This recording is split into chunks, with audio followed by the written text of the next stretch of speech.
नमस्कार। कैसे हैं आप? बंगाल चुनाव का परिणाम क्या कह रहा है? अमित शाह दावा कर रहे थे कि 200 पार। ममता बनर्जी ने यह दावा नहीं किया। ममता बनर्जी ने यह अपेक्षा नहीं किया। उनने कहा खेला हो भी, खेला हो भी मतलब कुछ ऐसा होगा कि हम जीत जाएंगे। इसका मतलब ममता बनर्जी को भी हार का अंदेशा होने लगा था। पूरे देश में हर किसी को लगने लगा था कि बंगाल में बीजेपी की सरकार आ जाएगी। बंगाल में बीजेपी की सरकार आ जाएगी, इससे पूरा लेफ्ट लिबरल मीडिया घबराया हुआ था। और जब 4 राज्यों के चुनाव हो गए, उसके बाद बंगाल में चुनाव ना हो, आगे का चुनाव रोक दिया जाए, कोविड के कहानी के तर्क गढ़े गए। चुनाव तो महाराष्ट्र में नहीं हो रहे थे, चुनाव छत्तीसगढ़ में नहीं हो रहे थे, पंजाब में नहीं हो रहे थे, दिल्ली में नहीं हो रहे थे, लेकिन सबसे ज्यादा कोविड के मरीज यहीं मिल रहे थे। सबसे बड़ी परेशानी थी। लेकिन बंगाल में सबके सब क्यों चाहते थे चुनाव रुक जाए? क्योंकि हर किसी को लग रहा था, चाहे वो बीजेपी समर्थक हो या घोर बीजेपी विरोधी, मोदी से नफरत करते करते भारत विरोध तक जाने वाले हर किसी को लग रहा था कि बंगाल में बीजेपी जीत जाएगी।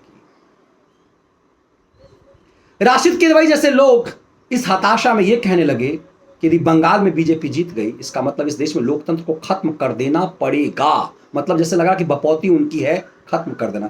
आज वो सब एकाएक खुश हो गए। इस ममता बनर्जी के टीएमसी की जीत में अब्दुल्ला कैसे दीवाना है? बेगानी शादी में ये कौन अब्दुल्ला है जो दीवाना हो रहा है? अपना वजूद निपटा करके कांग्रेस खुश है। जिसका कोई वजूद नहीं है वो शरद पवार खुश है। सबसे पहले उत्तर प्रदेश में बर्बाद हो चुकी हुई समाजवादी पार्टी अखिलेश खुश है। अखिलेश ने सबसे पहले बधाई दे दी, दीदी को दीदी। केजरी खुश है। तो इस बेगानी शादी में कौन अब्दुल्ला दीवाना है? और बंगाल का चुनाव देश से कह क्या रहा है, यह सबसे महत्वपूर्ण है। बंगाल चुनाव का परिणाम जिसमें टीएमसी 200 पार गई, अपेक्षा से ज्यादा, उम्मीद से ज्यादा, कल्पना से परे, ये क्या कह रहा है? लेकिन उसी ममता बनर्जी की हार ये क्या कह रहा है? ये तर्क क्या है? मैं अक्सर कहता हूं कि मैं सबसे बड़ा फ्रॉडिज्म मानता हूं इस एग्जिट पोल को। 10 से ज्यादा बड़े बड़े संस्थाने करोड़ों रुपए खर्च करके एग्जिट पोल किए, एक भी सही नहीं ठहरा। एक भी नहीं, एक भी नहीं तो एक भी नहीं। किसी ने 150 से ज्यादा ममता बनर्जी को देने की हिम्मत नहीं की।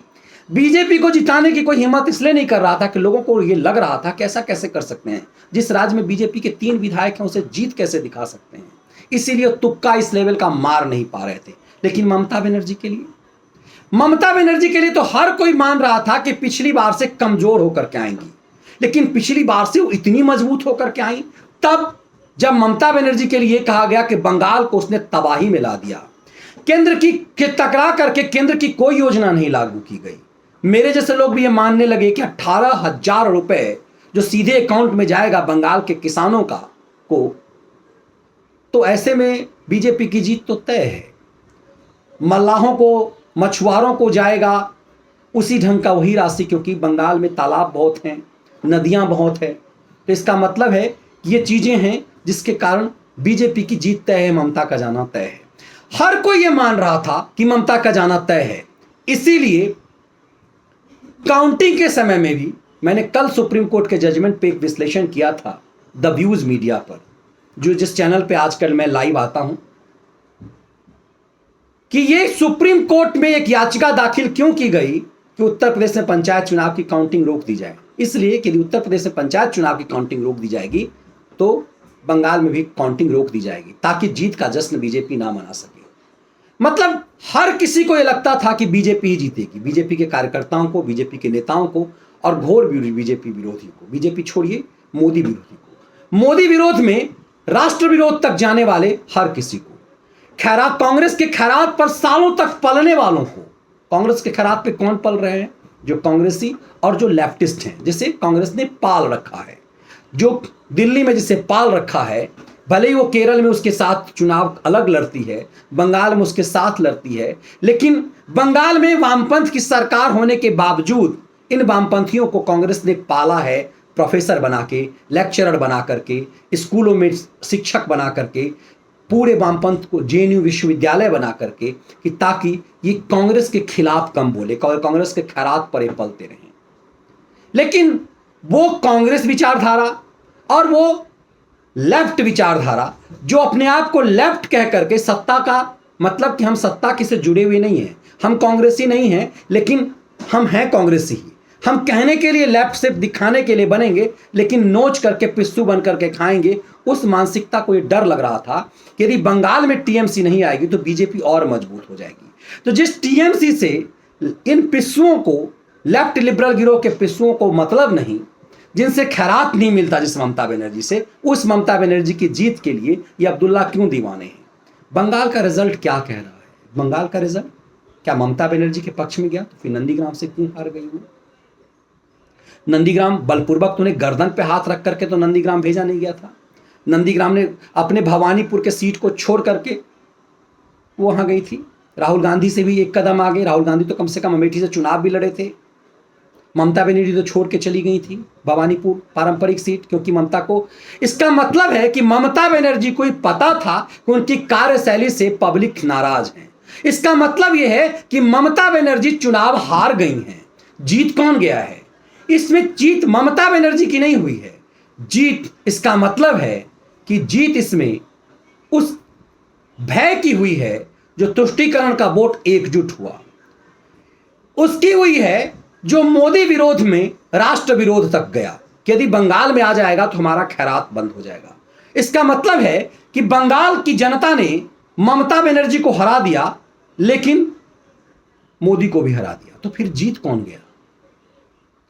ममता बनर्जी को यदि भय नहीं था तो भवानीपुर छोड़ करके नंदीग्राम क्यों गई? कोई आदमी हारने के लिए तो नहीं जाता। तो फिर ममता बनर्जी भवानीपुर छोड़ करके नंदीग्राम क्यों गई? क्योंकि उन्हें पता था भवानीपुर में वो हारेंगी। नंदीग्राम में उन आस्था से जोड़ रही थी वो कि नंदीग्राम में वो जीतेंगी, लेकिन नंदीग्राम में भी वो हार गई। इसका मतलब है कि बंगाल की जनता ने ममता बनर्जी को रिजेक्ट कर दिया। तो सेलेक्ट किसे किया? टीएमसी को तो प्रचंड बहुमत दे दिया। तो यदि ममता बनर्जी रिजेक्ट हो गई तो सेलेक्ट कौन हो गया? सेलेक्ट हुआ मोदी का डर, खैरात खत्म होने का डर, बंगाल में बांग्लादेशियों के भगाए जाने का डर, और उसके साथ साथ यह डर भी कि कहीं ममता बनर्जी सत्ता में आ गई और यह पता चल गया कि हमने वोट बीजेपी को दिया, वो डर। तो क्या डर जीत गया बंगाल में और ममता बनर्जी हार गई? कौन कहेगा कि ममता बनर्जी जीत गई? ममता बनर्जी, मैं फिर कह रहा हूं कि ममता बनर्जी को गर्दन पे हाथ रख करके नंदीग्राम नहीं लाया गया था। ममता खुद आई थी और वहां उनके सिपह सालार शुभेंदु ने उन्हें हराया है। तो फिर बंगाल का परिणाम क्या कहता है? यह अपने आप में कई बार सोचने की जरूरत है कि बंगाल का रिजल्ट क्या दे रहा है। और बंगाल में, जिस बंगाल में केंद्र की योजनाएं नहीं लागू की गई, बंगाली किसानों को 18,000 रुपए नहीं दिए गए। 18,000 मतलब प्रतिवर्ष जो 6,000 रुपए का है, 3 साल तक नहीं दिया गया। बावजूद जीत कैसे हुआ? तब ये समझना पड़ेगा कि जो भाजपा 3 सीट वाली थी, वो भाजपा इस कंडीशन में आई तो भाजपा एक मजबूत विपक्ष के रूप में वहां आई है। बंगाल विधानसभा में भाजपा विपक्ष के रूप में नहीं थी। बंगाल विधानसभा में भाजपा अब की बार विपक्ष के रूप में आई है। तो बंगाल में जीता कौन है? बंगाल में भय जीता है, डर जीता है। कौन सा डर? वो डर जीता है जिसे लगता था कि बीजेपी यदि आ जाएगी तो हम सब खत्म हो जाएंगे, इसीलिए टीएमसी को जिता दो। वो लोग जो कह रहे थे कि ध्रुवीकरण हो रहा है हिंदू वोटों का, ये खतरनाक है, ये समझने की जरूरत है कि लगभग 100% ध्रुवीकरण मुस्लिम वोट का हुआ। ये बंगाल के लिए कितना खतरनाक है।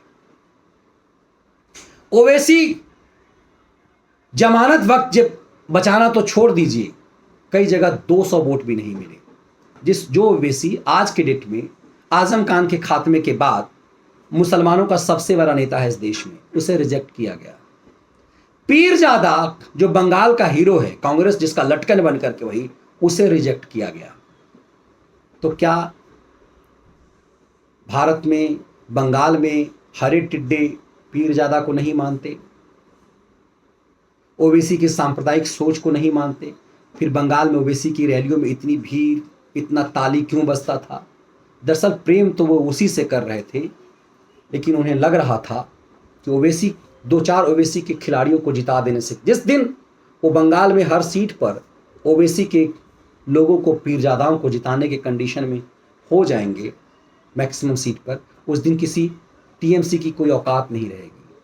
जात गमाए स्वाद न पाए के चरित्र वाली कांग्रेस जो है, उसने जीवन भर तुष्टीकरण किया, भारत विभाजन करके में भी तुष्टीकरण किया। गांधी ने 50 करोड़ रुपए दे दिए पाकिस्तान को, तुष्टीकरण होता रहा पाकिस्तान बनने के बाद भी। यह मानसिकता कांग्रेस की रही, फिर भी कांग्रेस बंगाल में रिजेक्टेड है।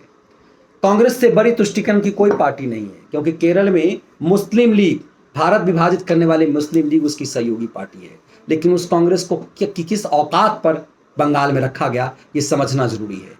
इसीलिए बंगाल के चुनाव में कौन अब्दुल्ला दीवाना है ये समझना है, और बंगाल में ममता बनर्जी हार गई तो जीत कौन गया ये समझना बहुत जरूरी है। बंगाल ने इस देश को बहुत बड़ा मैसेज दिया है। बंगाल ने यह भी मैसेज दिया है कि बीजेपी को भी संस्कृति से थोड़ी सी समझना पड़ेगा कि ट्विटर पर लोकप्रिय लोग चुनाव नहीं जीत पाते, कांग्रेस बनने की मानसिकता से बचनी होगी।